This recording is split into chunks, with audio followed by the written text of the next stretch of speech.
नमस्कार साथियों, मैं आपका ज्योतिष मित्र संदीप भारद्वाज एक बार फिर। साथियों, आज हम सूर्य के लगन से अगर नवम भाव पर बैठते हैं तो उनका प्रभाव भाव और साथ के साथ हमारे जीवन पर किस तरह पड़ता है या किस तरह पड़ने वाला है,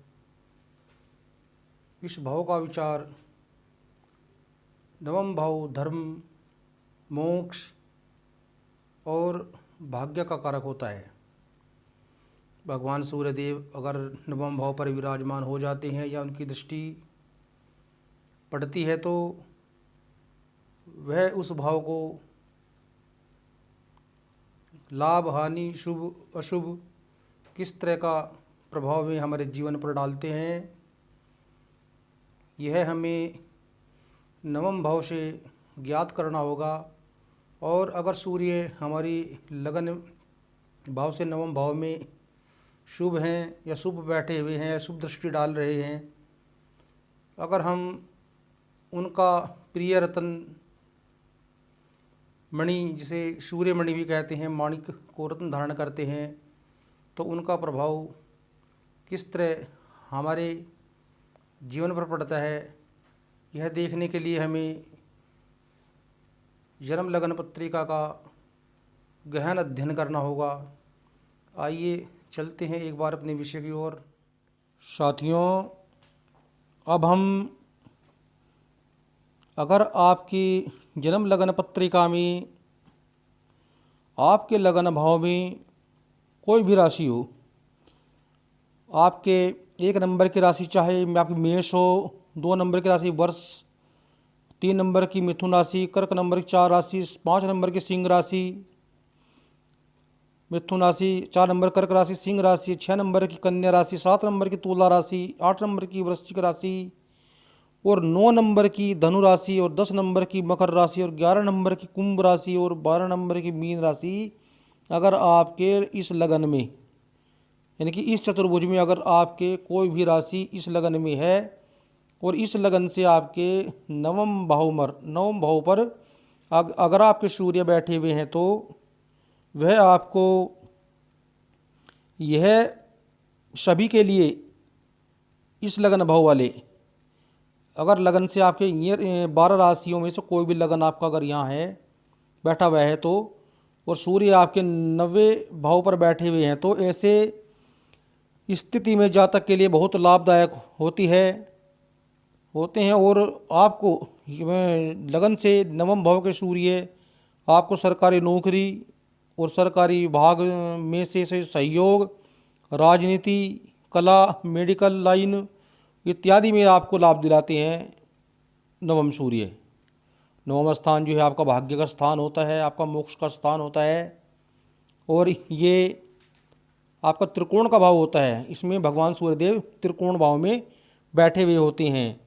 अतः अगर आप मेडिकल क्षेत्र लाइन से जुड़े हुए हैं, अगर आप राजनीति से जुड़े हुए हैं, अगर आप किसी सरकारी विभाग में आप कोई उच्च पद पर अधिकारी हैं, तो भगवान सूर्यदेव आपकी जो है ख्याति, आपका यश दिन रात आपका जो है बहुत लाभ और यश आपका चारों तरफ फैलाते हैं और उस क्षेत्र से आपको लाभ दिलाते हैं। अतः माणिक का अगर आप धारण करते हैं या माणिक का धारण आपने किया हुआ है यह आपके लिए बहुत लाभकारी रहेगा।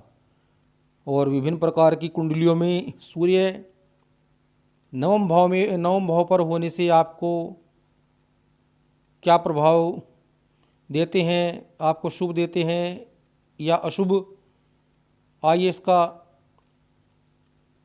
ज्ञात करते हैं। अब बात करते हैं, अगर आपके मेष लगन की कुंडली में अगर सूर्य आपके लगन में बैठे हुए हैं, यानी कि आपके अगर 1 नंबर की राशि इस जन्म लगन पत्रिका में यहाँ बैठी हुई है, 1 नंबर की राशि, और 2 नंबर की राशि वृषभ राशि अगर आपके जन्म लगन पत्रिका में बैठी हुई है, और 3 नंबर की राशि और 4 नंबर की कर्क राशि, 5 नंबर की सिंह राशि और 7 नंबर की तुला राशि और आपकी 8 नंबर की वृश्चिक राशि, 9 नंबर की धनु राशि, अगर ये इस जन्म लगन पत्रिका में अगर आपके यहाँ पे बैठी हुई है, इस चतुर्भुज में बैठी हुई हैं, तो ऐसे सूर्य आपकी जन्म लगन पत्रिका में योग कारक ग्रह या योग कारक भाव या लगन आपका यह बन जाता है।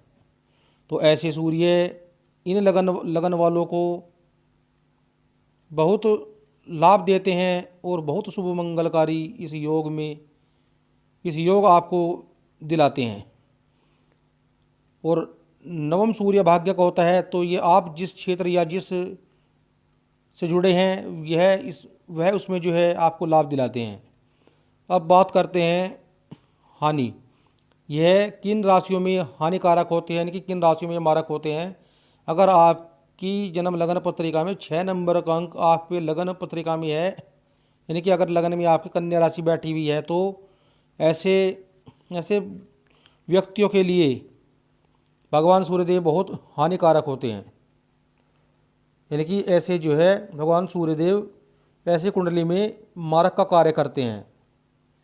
तो इन जन्म लगन पत्रिका में 10वें नवम सूर्य होने से यह कन्या लगन वालों के लिए अशुभ रहेंगे। अब बात करते हैं मकर लगन की। अगर जिसके चतुर्भुज में इस जन्म लगन पत्रिका में जन्म लगन में आपके मकर लगन है, तो ऐसे सूर्य अष्टमेश होकर आपको 10वें स्थान में नीच राशि तुला में होते हैं। तो ऐसे व्यक्तियों को माणिक रत्न धारण नहीं करना चाहिए। अन्य लोगों के लिए माणिक रत्न धारण करना लाभदायक नहीं है, उल्टा उन्हें नुकसान देते हैं मकर लगन वालों को। और अब बात करते हैं कुंभ लगन की। अगर जिसके जन्म लगन में पहले भाव में राशि कुंभ बैठी हुई है, तो जिसके स्वामी आपके शनिदेव होते हैं, तो इससे कुंभ लगन से सूर्य सप्तमेश होते हैं। यानी कि कुंभ, मीन, मेष, वर्ष, मिथुन, कर्क और सिंह, यहाँ पे जो है 5 नंबर की राशि भगवान सूर्यदेव की पड़ती है। और 5वें नंबर की राशि होने से 10वें स्थान में मित्र राशि वृश्चिक राशि में बैठने से आपको माणिक धारण करने से आपको कारोबार में वृद्धि तो होगी, अतः आपका प्रमोशन भी है।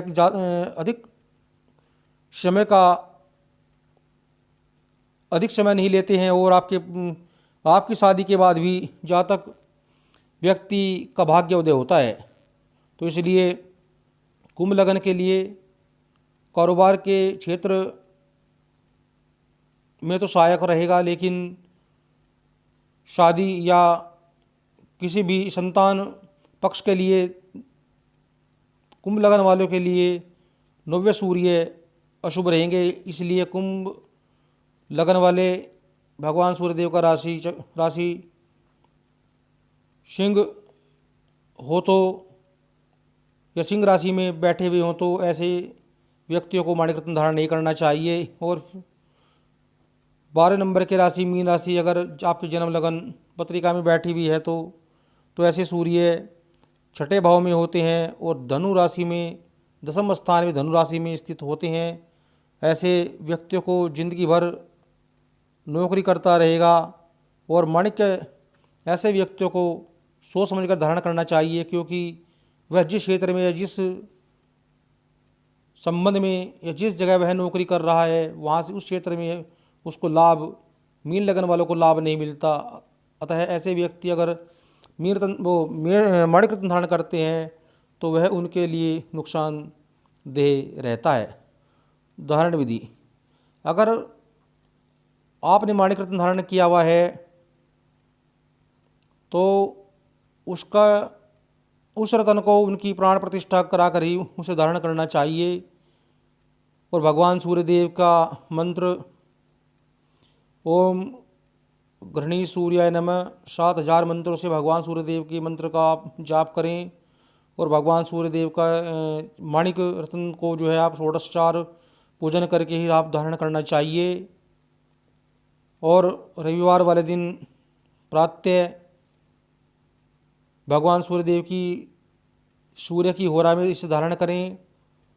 और उत्तर फाल्गुनी नक्षत्र भगवान सूर्यदेव का प्रिय नक्षत्र होता है। आप भगवान सूर्यदेव के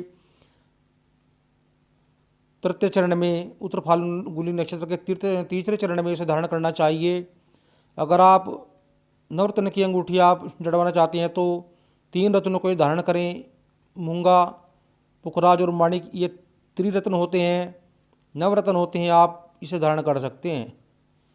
और अगर आपको अपनी जन्म लगन पत्रिका का ज्ञान नहीं है, अगर आपको अपनी डेट जन्म तिथि भी याद नहीं है तो आप 16 अगस्त और 15 सितंबर के बीच में सिंह संक्रांति में, सिंह होरा में, रविवार को भानु सप्तमी में आप मूंगा अपने वजन के अनुसार आप धारण कर सकते हैं।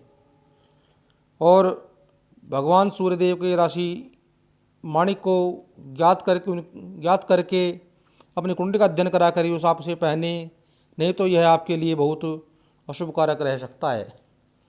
साथियों, अगर आपको मेरी वीडियो पसंद आई हो तो आप इसे लाइक कीजिए, कमेंट्स कीजिए और सब्सक्राइब कीजिए और बराबर में बेल आइकन के घंटे को दबा दीजिए, जिससे आपको मेरी आने वाली वीडियो की नोटिफिकेशन मिलती रहे। जय श्री राम।